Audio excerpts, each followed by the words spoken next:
పెట్టి సందె మసక చీర గట్టి సందు చూసి కన్నుగొట్టి సిగ పువ్వు తెమ్మంటే మగరాయుడు అరటి పువ్వు తెస్తాడు అడవి పురుషుడు.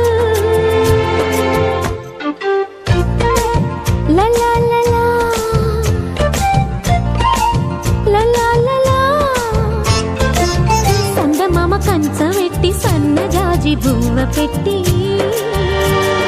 సందె మసక చీర గట్టి సందు చూసి కన్నుగొట్టి భద్రాద్రి రావుని పెళ్లి కొడుకోవాలా, సీతలు అంటే నిన్ను మనం ఆడుకోవాలా, బెజవాడ కనకదుర్గ బాసికాలు తేవాలా, బాసర్లో సరస్వతి పసుపు కుంకుమలు ఇవ్వాలా.